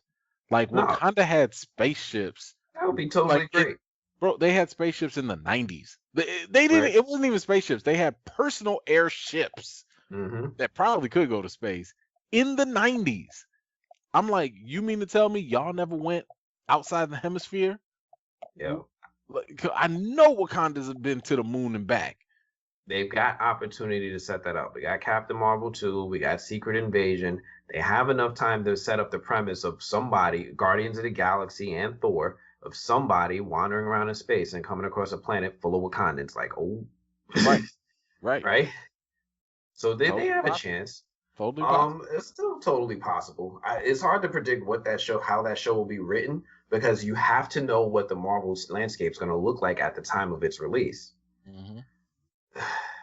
See, and I don't know. even that would be so good. Like, if you were to be like, yo, we sent T'Challa into space so he could go deal with the planet of Wakandas or whatever, and then he just goes to a different planet and be like, yo, the atmosphere was different and it affected my appearance. Just like whatever, whatever. Whatever. It's not gonna take a lot for us to sit here and You know believe that. what? I Black Panther 3 comes out, Shuri is queen, she's the Black Panther, but then T'Challa comes back from space and he's like, yo, we got a problem. We gotta go up and kick their butts real quick. I'm just like, they listen, just shit or get off the pot. Recast them, keep moving forward with the story. You're not gonna recast them, say something. I They've mean, already they said it, did. but They already said it, but I be think clear with what your plans I are. think that's the bigger problem. I think the fact that they're not clear enough because well, it was because of their lack of clarity that even gave me reason to do the petition and hmm to do this campaign because I was like, yo, you say you're not gonna recast, but you never said when, you didn't put any conditions. So hmm now it's completely open-ended. Some people assume you're just talking about Black Panther 2, but you never hmm said that. hmm That's the way the articles are written. But if you take what they said, it could be applied for anything.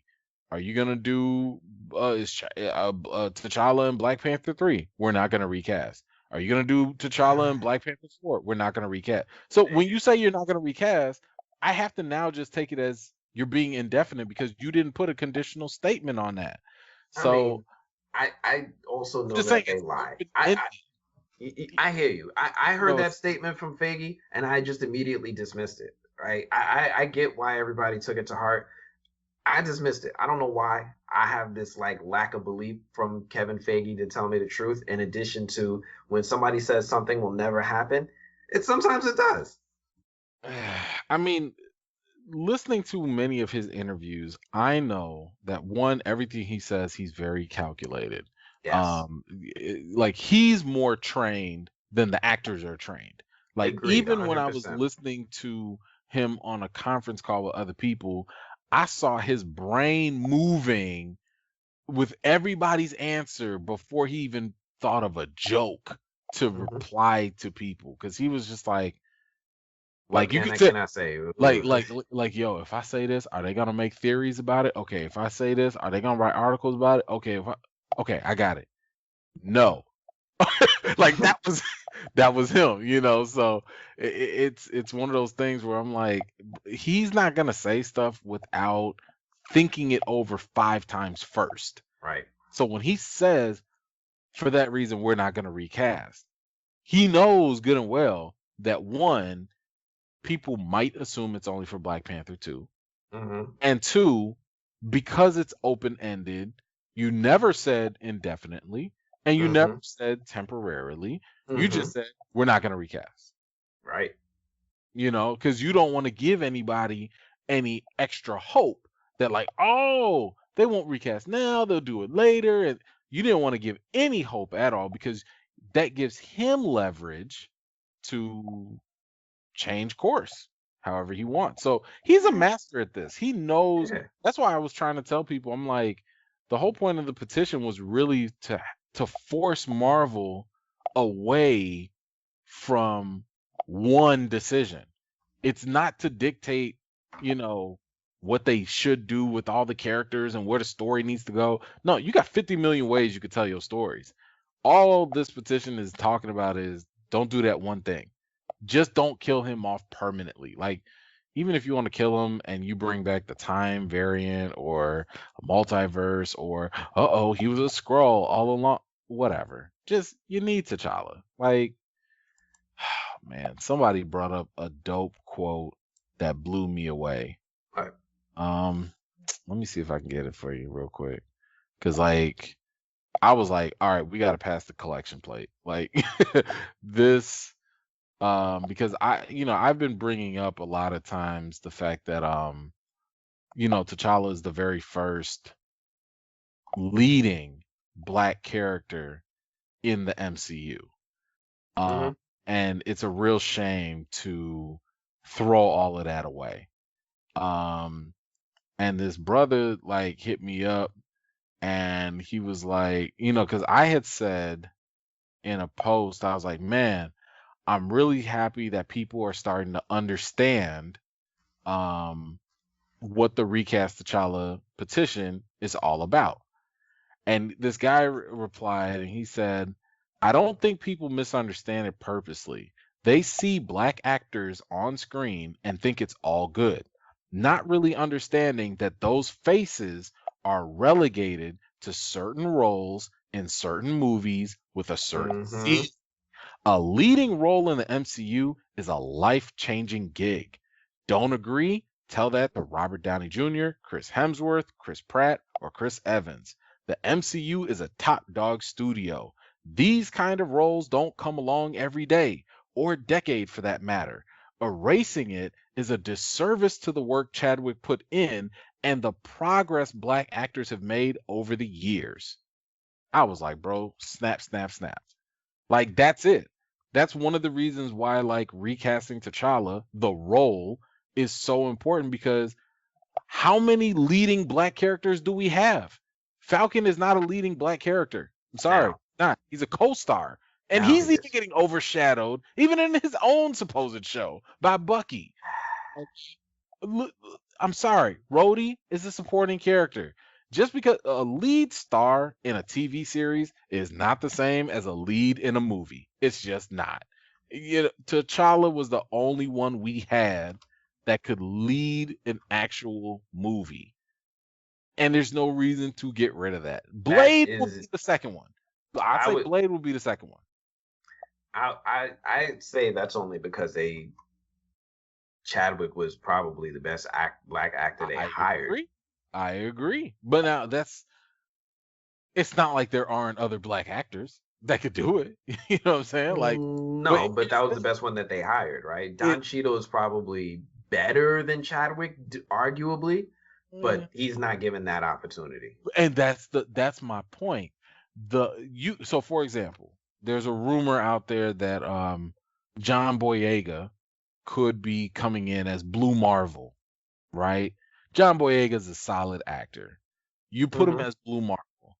You're not going to make a Blue Marvel movie. You're just not.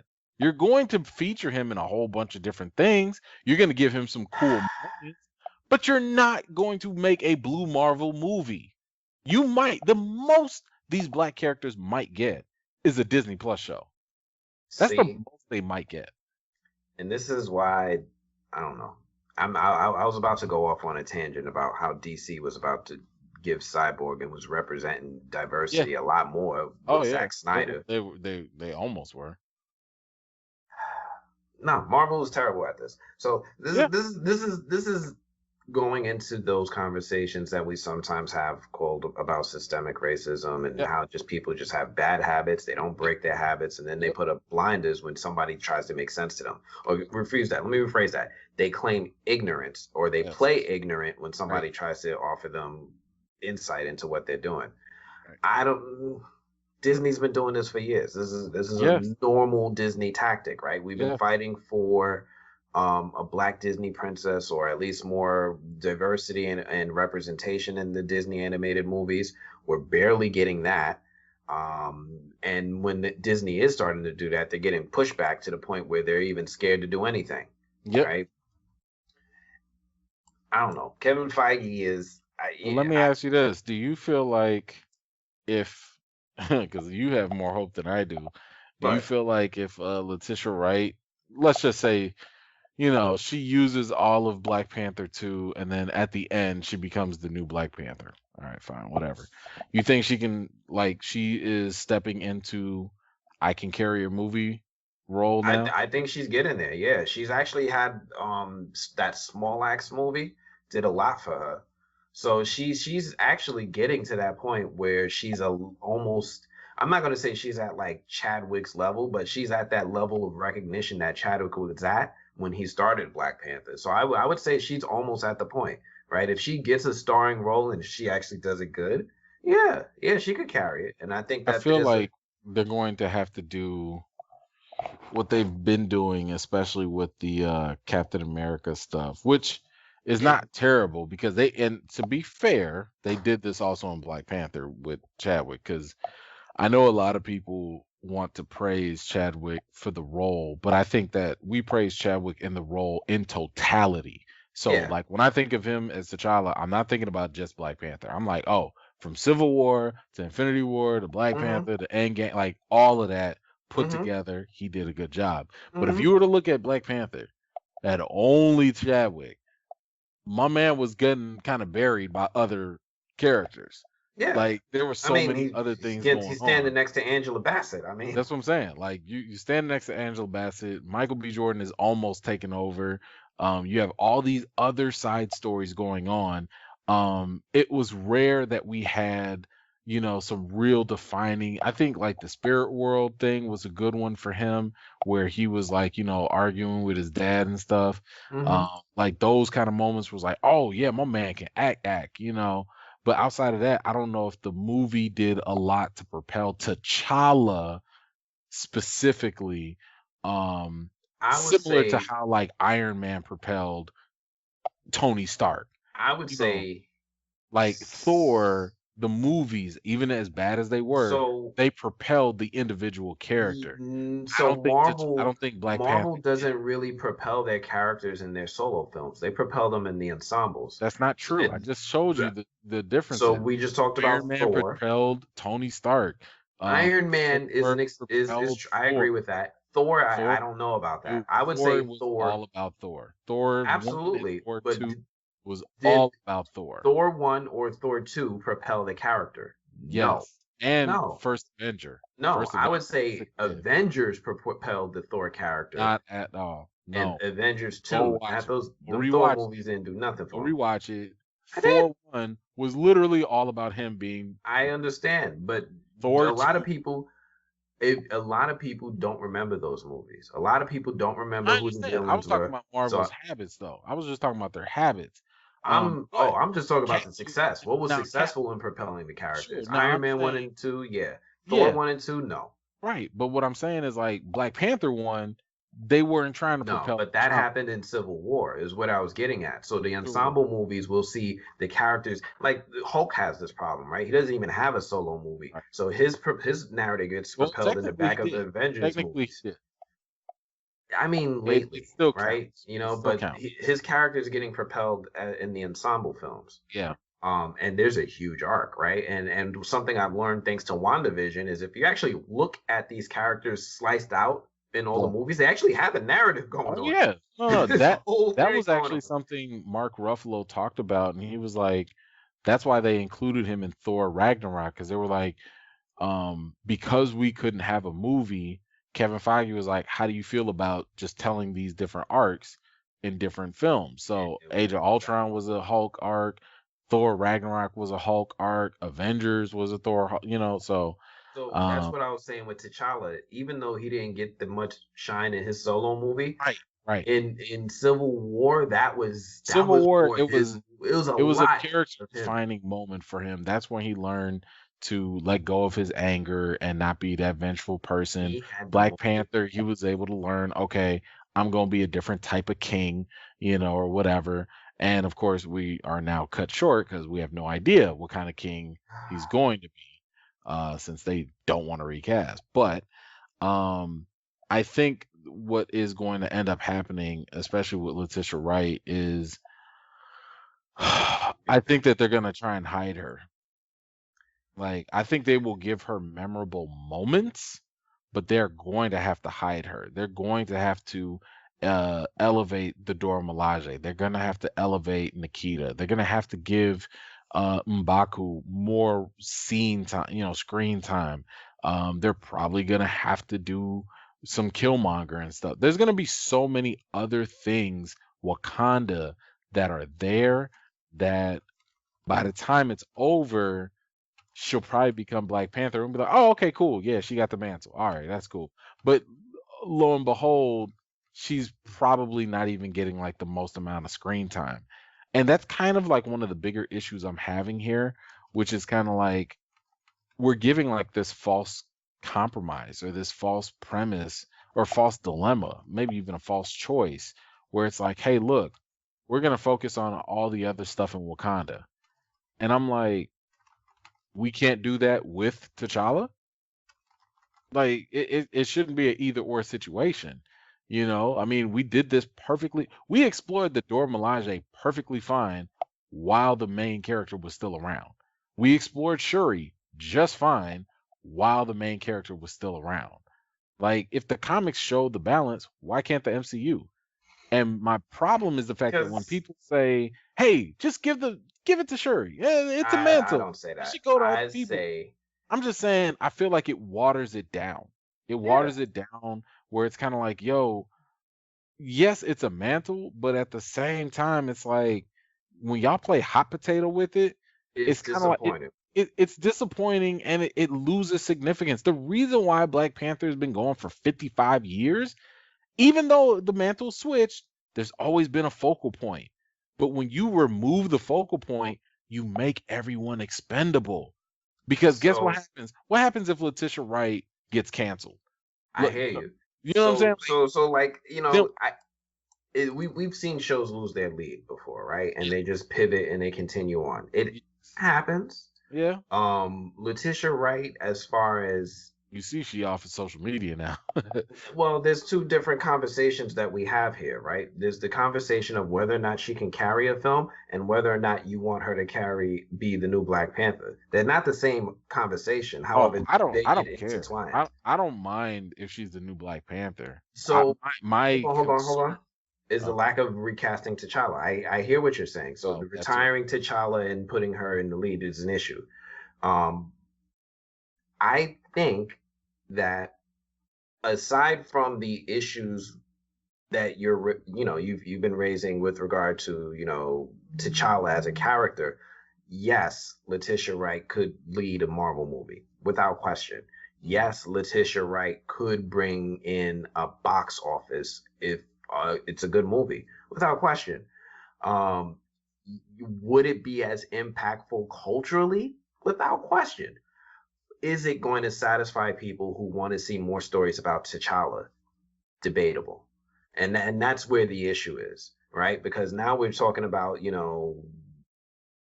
two different stories. I think she could do it. I think it would be a great movie. I also see the other argument where T'Challa has a lot of stories that, for some reason we don't want to see another character play out. So it could go either way. I'm happy with it. Either way. But yes, she can carry a movie without a doubt. Yes, it would be just as $1 billion box office without a doubt. And I say this confidently because we've seen it with terrible movies like Captain Marvel. Yeah, I mean, I think. Aquaman made $1 billion. Aquaman threw so much crap at us. It had no choice. But I mean, I think the Black Panther thing. Here's what Wonder Woman made a damn near $1 billion. But here's the thing. This is what I'm concerned about. Yeah. Because the reason why Black Panther made $1.3 billion was because of the rewatchability. Mm-hmm. I strongly believe that the new Black Panther 2, especially, and of course this depends on the trailer. It depends on how they promote this. But I strongly believe that they will actually, matter of fact, I wonder if they're gonna do the tribute early on. Like, are y'all gonna kill him off in the first trailer? Because how are you gonna promote this without Chadwick? Hmm. Like how like seriously, what do you do? Like, are you just going to show the fact that, he's passed away now? Like, are you gonna really make us wait until the very first opening scene and then you kill him off in the opening credits? Like, I think the fact that like people will go in because we have to, we're down for the cause, especially black folks. Like, I mean, I'm supporting it, even if I have reservations against it, I'm still not going to boycott it like some people have already vowed to do. Really? I'll still be there. People are And boycotting it. oh, dude, some people are. That's why I said like I don't want to make this petition about the mantle because some people are like, no, if it's not T'Challa, then it's nothing. I'm like, I don't care who has the mantle. T'Challa to me is like the one, opportunity we had to have proof in the pudding of a character that could be like, yo, this could be our future Bond character. This could be our future Tony Stark. Like, this could be our future Batman. This character right here. This is the character that when Marvel reboots in 10, 20, 30, 40 years, we have to have another T'Challa. It's Hmm. not even optional, because when you just make it about the mantle, you're saying like, yo, any old black person that we find can Yeah, but just that's be not really in. Marvel's style, right? Marvel is all Well, about Marvel doesn't the reboot, so re no, I mean just promoting minorities like that. they don't. That's never been their style. Well, They're they're very much no, white because male oriented. they are, but to be fair, they are doing, Shang-Chi, and that supposedly, is supposed to. I would say that's probably going to be the Asian version of Black Panther for black So people. and I remember we talked a little bit about Shang-Chi as well and how Marvel this reminds me like Marvel does things in cycles and I've been seeing that the MCU has been copying a lot of business practices that the Marvel comics had and I'm not just stories just business practices. When there was we had that term for a while, SJW, right? Social Hmm. Justice Warriors. And Hmm. a few years back, Marvel really pushed this big thing. They had this editor in chief, Axel Alonso, who was pushing for more diversity, more representation in the Marvel Comics lineup. He's the one who coincidentally coordinated a female Thor at the same time that we had a black Captain America, at the same time that we had Riri Williams hopping into the mantle or Oh role of man, that's Iron what I Man. remember hearing comic fans raging the most, and Yeah, I think it was Miles just too hard, too Morales. fast. It was a lot. Asian Hulk, right? Amadeus Cho Hulk. All this stuff happened at the same time, um, and they raged and they said, this is going to be the new standard moving forward. The raging happened and they reverted right back. They brought back in all their white male leads. Hmm. Hmm.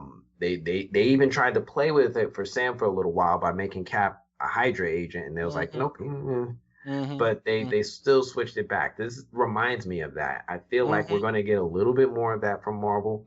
They haven't shown me anything.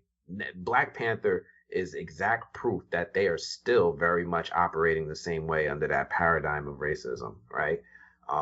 Anthony Mackie talks about the production. There's no black people in the cast. I'm sorry, in the production side. So no black cameramen, no black makeup people, no black costume designers, no black set dressers, no black anything unless you're in Black Panther. Everybody else is not Hmm. black.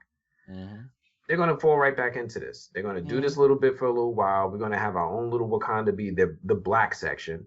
And then they're going to continue to promote their straight white leads. And that would work for them. I'm not knocking them for it, No, but I that's think what I they're going think to you're do. I think you're onto something because looking at their next projection of stuff, there is going to be a similar comic wave. I mean, like you said, okay, so we had the Black Panther stuff. All right, no big Mm-hmm. deal. Like we kind of already are ingratiated with that. Mm-hmm. But then you got Captain Marvel, then Mm-hmm. you got Ms. Marvel, then you got Mm-hmm. She-Hulk, Then you got Iron Heart, you know. They go back and forth a little. But here's the thing. And then you have Captain Black Panther 2 with Shuri taking over. And then that's the end of the diversity phase. No, and it's no, back to no. normal. No, not even. Then there's the planned out A-Team movie. What you talking about? They were supposed to do an A-Team. Oh yeah, A-Force. You mean? Or A-Force. I'm sorry, A-Force. Yeah. A-Force. So A-Force ain't happening. I'm gonna tell you right now, A-Force. Man, look, I can. You know why A-Force ain't happening? Because A-Force isn't a thing anymore. A-Force has been gone for a while, even in the comics. A-Force died. It was a bad idea. It just didn't work. I mean, they had ways. We're gonna get Deadpool 3. That's what we're gonna get. They had ways to make the female inclusion stuff work. Like even in Infinity War, when Black Widow was teaming up with Okoye and Scarlet Witch, like all of that was cool because it seemed like a natural flow. And I was here for it. I was like, okay, ladies, go ahead. But oh god, during Endgame when they did that whack little, she's got help. I was like, what? She got help and she didn't even need help? How is Mantis alive? Seriously. I've been trying to figure this out every time I watch Endgame. When did she die? No, she didn't die. That's my point. How is she still alive in that huge battle with all them aliens? Mantis can't fight. It's not like Mantis got like, she had telepathic powers or something, right? Yeah, if she touched you, how many people she putting to sleep? How many of them big monsters? She probably just hid behind what's his name? What's his name's character? Okay, go ahead and watch it. Go ahead and watch her next time you say yeah. Dave behind Drax. She probably hid behind Drax. She didn't. She ran with them because remember she was like, Captain Marvel's got help, and Captain Marvel didn't even need no help. I'm like, yo, she literally flies through spaceships. Yo, what does she need y'all help with? Destroyed all those spaceships. What does she need y'all help with? You think she can't fly through regular alien bodies? If she could fly through a spaceship? She was about to body Thanos. That's another problem we can get to one day. She is way too strong. Is she? Yes. She's way too strong. Like she's, and she has almost the Superman problem, where like she has like no flaws. I think that she will have flaws. I just don't think we've explored them yet. I don't think they've explored them. I think they need to be inserted. So like, what Captain was Marvel too? She'll get some weaknesses. Hopefully, she'll get a good villain. Well, maybe, but I mean, I think she needs something where like there was nothing to really root for with her, because it wasn't like, oh man, you're getting beat up, so you know how to get back up whenever you're beat down. Like, no, like you just forgot stuff. You just forgot stuff because they wiped your memory. But once you got it back, you was fully powered. You went to Super Saiyan 5, and there was literally nothing anyone can do about it.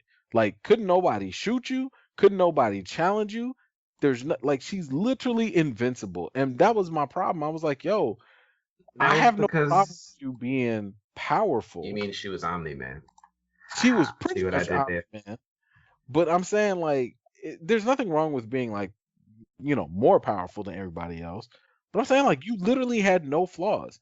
The one way to even put a small dent into her was to use the cosmic power stone.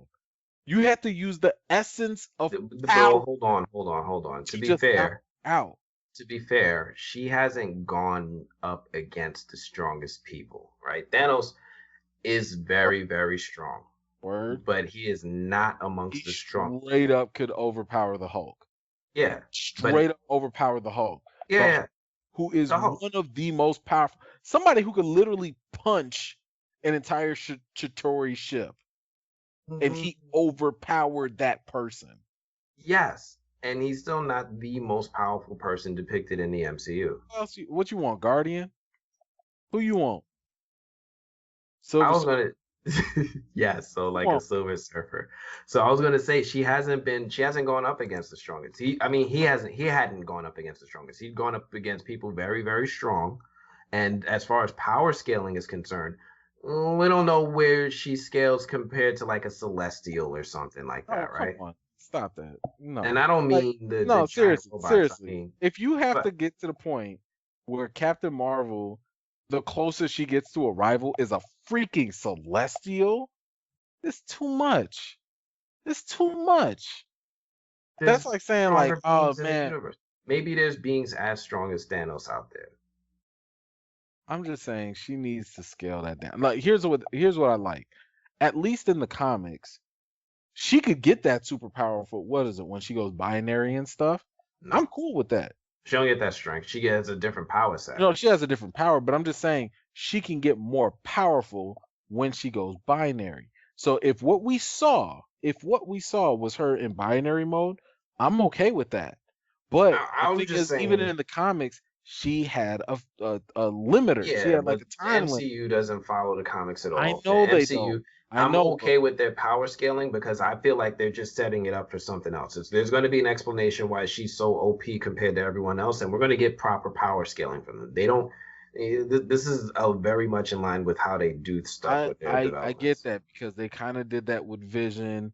Yeah. Well, they've done it with all of them. Like Mhm. whenever somebody new comes Wanda. around, like, oh wow, you're the most powerful until somebody else comes around. Like it was first it was Thor, he was the most powerful. Then Hulk came on the scene and it was like, The oh no, strongest he's the most Avenger. strongest. And then Vision came around and Vision was like Yeah. almost unstoppable in Age of Ultron. Like it was almost like a cheat code, create a Yo, player.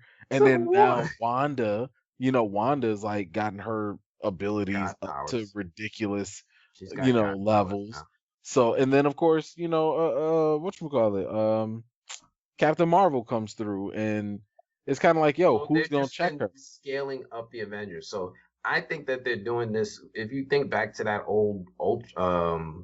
Ultron Vision quote where he talked about how the Avengers Yeah. inherently invite greater Mhm. threats, right? So as the threat, as their strength increased, the threat strength increased, and then they in turn increase their strength as a No, response. I get that, but my issue with Captain Marvel is kind of like literally her only weakness right now in the MCU is the fact that she can't be everywhere at once. That's it. That's her only weakness. It's not like, oh man, I'm susceptible to telepathic attacks. Oh man, I run out of energy and I get weaker. None of that. It's just the fact that you can't be Captain everywhere at Marvel 2 once. is going to be a lot better. We got a great I director. agree that it will be better, but I'm We got a saying the great current director. state of her character as it is right now is problematic. Nia DaCosta is going to come up in here and fix it. We'll see. Right? I have high hopes for her Candyman movie. We'll see. And she's from Brooklyn. What? She seems cool. She seems very cool. Hmm. Captain Marvel, Candyman, Little Woods. And she's got Tiona Paris. And I got high hopes for this movie. But yeah, I don't know. We went off on a few different subjects. I think we started off Wait, did talking we about, start? huh? Did we start? Oh, I've been started. Oh man. Yeah, I have a whole list of topics. You see how I interweave them in? I didn't even know I've gotten better. I didn't even know some the things were happening. I know. I realized something. Don't tell you the topic. Just hop into the show. If I tell you the topic, you be trying to talk about it on the phone. Like, what? That Loki trailer was whack. Well, All right, you should see my notes. Recast T'Challa hyphen recast Paul Walker. okay. What was I gonna say? See, now I messed it up. Might as well start closing it out. Um, Captain Marvel 2 is gonna be better. Um, Falcon and Winter Soldier is proof that we don't have a good black lead. I'm hoping Captain Marvel 2 turns into a buddy film with Brie Larson sharing it with Tiona. And and I have a feeling that we might see Steve Rogers at the end of Falcon and Winter Soldier. No, I don't think so. I think we will. I mean, they name dropped him in the first couple episodes, and then they just left it there like we was going to forget. So I don't. Why not? Right? There's no reason for him to. Actually, I mean, he could show up. Right? Nothing crazy. Just at this point, I don't even cameo. think it'll matter. Like they just show him, we'll be like, Just show hey. I just want him to do like one of those, like a Steven Spielberg movie. Just have the old dude come out with his cane and just pop the dude over his head and take his shield. Dude, they do stuff like that in all them Steven Spielberg movies. The kids are in trouble. Then there's the old guy who comes out of nowhere. Or like at the end of Home Alone. And the old dude came out and saved Kevin from the burglars.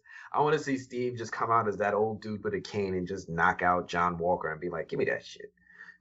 I got a feeling that like because I saw that trailer. Oh, he can hang out with Isaiah Bradley, just be sitting there playing. Yeah. It's I feel like they're gonna tease that fight, and Walker is just gonna be like, you know what? Take the shield. I don't want it anyway. And I think that'll be it. Like he'll just be like, F this shield, and that's how he's gonna give it to Bucky and Sam. Because I don't think he's gonna. First of all, he doesn't want none of Bucky. Even if he got the juice in him now, he don't want none of Bucky. I don't think. So I feel like it's just gonna be 2-on-1, and it's not gonna be the fight that we hope for or that they trying to sell us on. And it's just gonna be like, man, just take the shield. Get this little shield out of here. And they gonna give him another shield. He gonna become U.S. agent, and that's it. Yo, John Walker ain't a villain. Yeah, okay, he's a murderer. So, name an Avenger who's not a murderer. I'll wait. Who is not a murderer? Yeah. Let's see. Ronan is a murderer. Yeah. He's a murderer. He's a murderer. Get that out of there. Iron Man murdered a few people. Who did he murder? He's got it. He carries the guilt of all the murder, of the deaths on his hands. So who did he murder? All the people when he was escaping out of that cave, he murdered the hell out of them. He did murder them. They murdered the hell out of Whiplash. They murdered the hell out of Justin Hammer. No, it was self-defense. Yo, he murdered the hell out of mad people. Who Captain America murdered the hell out of Nazis. Up and down. Straight up. Jarvis. Jarvis? You mean Vision? Did Vision murder people? No, I was going to say Jarvis before he turned into Vision. Oh. I don't think Vision has murdered anyone. Who'd he murder? I would say he's probably murdered. Nah, I'd have to go back. I don't think he has. I'd have to go back and look. I don't think he has, because like he's only fought against Ultron. Wanda's murdered people. Wanda has murdered people. Wait, who did she murder? Yeah, she did. Murdered Crossbones. Lagos, yeah. And a whole floor full of people. Yo, she's like the worst. Yo, the Hulk, he murders people for breakfast. Oh, I know. Black Widow. Oh, never mind. So again. Yo, why is everybody a murderer? Right. It's not cool when DC does it, but oh man, everybody's a murderer. John Walker hasn't done anything wrong. In fact, first of all, they all done something wrong. I brought up a point that he reacted the same exact way that Tony did when Rhodey got hurt. Right? You hurt my boy. Now I want all the smoke. I want it all. You get a shield. You get a shield to your spine. Right? Tony saw Rhodey go down, and he was ready for them hands. He was ready to start throwing hands, rocket propelled, powered to everybody. He ain't killed nobody though. He was ready to. No, he ain't do nothing. He was ready to kill for Rhodey. He just wanted to throw some hands. Yo, and so again, he was already a murderer, right? You just got to push him to murder again. So takes his bad day. Yeah, right. He's already done it before. What's the big deal? He's rich. Just cover it up. Mm-hmm. Sokovia Accords and stuff, you know. Mm-hmm. So yeah, John Walker's not a villain. He ain't do Oh, nothing okay. wrong. His boy Battlestar got murdered by some terrorists, and he Yeah, the went. guy should have just complied. He should have stopped resisting. He should have stopped resisting and just complied. Yeah. Yo, He was no, fighting to protect America he from should. terrorists. Yo, he shouldn't have been a terrorist, right? He shouldn't have been a terrorist. Once you become a terrorist, you forfeit your life. I mean, it was his choice. He made bad decisions. Right? We get mad in America every day when we see terrorists out here shooting up schools, sniping from rooftops, and they get arrested. Right? These guys blew up a building. Yeah. Well, according to Anthony Mackie, though, they were not doing anything different than the people from New Orleans after Katrina who But didn't get their resources and had to go out looting. that's not the same thing, bro. I'm saying that's what Anthony Mackie compared it to in an interview he did with Hot 97.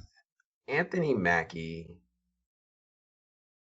I gotta hear the interview. I don't know. I don't want to say something ill about He was Anthony. comparing some of the actions of the Flag Smashers to people from Katrina who were displaced. I don't see the And correlation. he was saying that, like, yo, sometimes they were doing bad things, like looting, but they were doing them for the right reasons, but they went about it the wrong way. But this is a completely different circumstance. I agree with you. I'm just saying what he was trying to liken the situation to. He's silly. He is silly because he also went on to say something about, like, I know racism is there, but I don't really look at it. Like, I was like, bro, stop it. Like, this, you just informed me right there why Sam does not deal with racism, because they've made Sam you. No, Sam was like this before in the comics. He don't really touch racism. No, I know, but I'm just saying, like, at the same time, racism still touched him. Mm-hmm. And eventually Sam did start to address it more. He didn't want to be Black Falcon. No, he didn't want to be Black Captain America. Right. But after a while it was kind of like, I get it. We'll see. I'm curious about the show. I'm curious about the way they've been handling race thus far. I'm really disappointed that there's not more on race in this show. I agree. I mean, and that's really because of the expectation created by Malcolm Brown, the showrunner, because he went out and said this show is predominantly going to focus on race, and I'm like, no, it's not. I mean, it has a lot of subtext. There's a lot of, like, there's what's happening in the show, and then there's that subtext of racism. So, for example, with John Walker and the Dora Milaje, John Walker's only talking to Black people, and he's always talking down to them.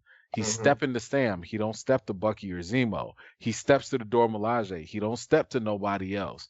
So when those moments happen, that's kind of like that condensation or the condescending, situation going on, especially where he's like, oh, you Africans with your pointy sticks and stuff, like, that's a little bit more of that internalized racism, but nobody's having that conversation.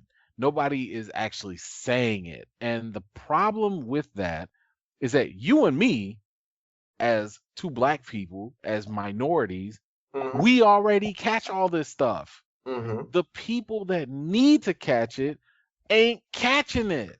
So what bothers me is the stories that they're telling, like those little undertone stories. When they first introduced Carly, right, and I realized that they did the gender and race switch for another one of their villains, I was like, who the hell is Carly? Oh, they took Carl and switched his name and race.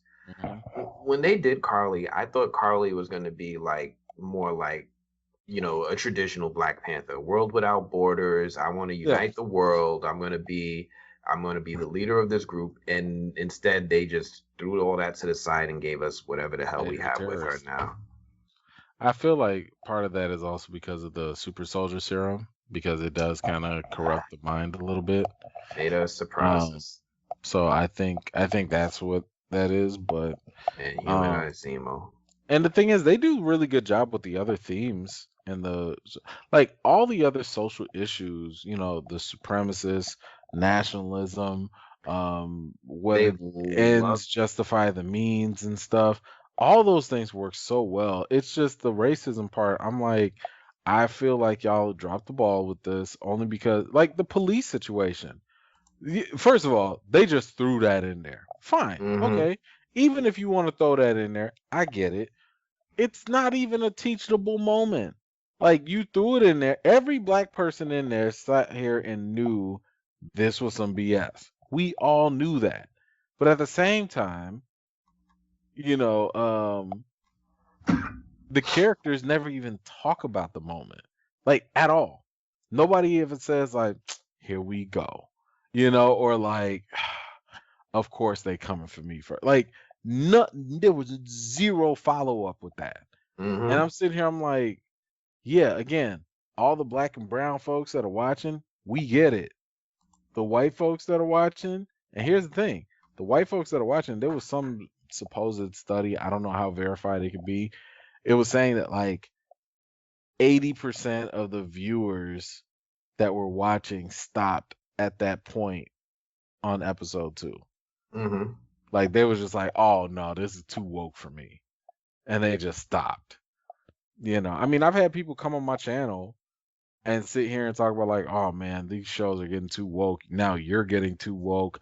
I don't like this. I'm out. I'm like, well, bye. Like, have you read a comic book before? Yeah. I don't know. I don't see Marvel being willing to tackle these subjects. I see why they skirt around it. I was They do it. very, very curious about. I was like, that was my number one thing. I was like, how are y'all gonna talk about race? Because I know in the comics that was like one of the driving forces of that Oh, whole Falcon Captain America oh. series. Real quick, because I don't think they're gonna talk about race, but you just made me think about something real quick. Them. Mm-hmm. I remember we was talking about the actress Mm-hmm. and how you was like, oh, she could play a Storm. She would be a perfect Storm. I have a different idea. I want to know what you think about this. It's probably bad. What if she played Jean Grey? This is what I'm saying. It's bad. Why? Because I think she would be a better fit for Jean Grey than Storm. Honestly, her personality, her character in that show. But I thought it would be interesting if they introduced the X-Men and it's like an all minority team, like no white people. Right? Just be a whole team of minorities. Make Why you Jean want to Grey tank Marvel black. so bad? What do you mean tank? You just want to Update, tank Marvel? modernize it. I want to modernize it and still carry Okay. the same themes and traits of the characters in a more contemporary storytelling. Right? We could literally take any of the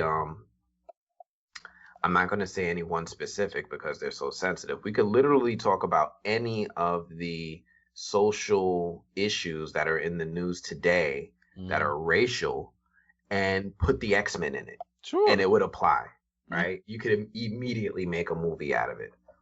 I mean, the X-Men are a placeholder for every and any form of discrimination. So identity, gender, sexual orientation, 2020 has given them ethnicity. so much content to Oh adapt my into a gosh, movie. forever. I mean, the X-Men are not happening until maybe 2025.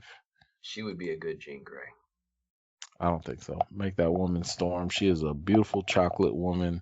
She is, but I don't think she should be Storm. I don't think she looks like Storm. Oh, you put some white hair on her, she could. She's like 20.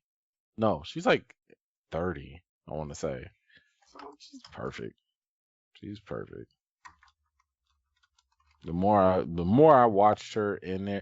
Actually, it's not even the more I watched her. It was like when I went to her Instagram, and because she looks younger, because she obviously is not from the 1950s. And I was like, oh my gosh. Like, oh no. She needs to be Storm.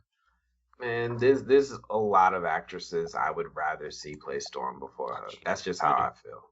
I guess. Anyway, that's I guess that's all I got. Is there anything you wanted to chat about before I wrap this up?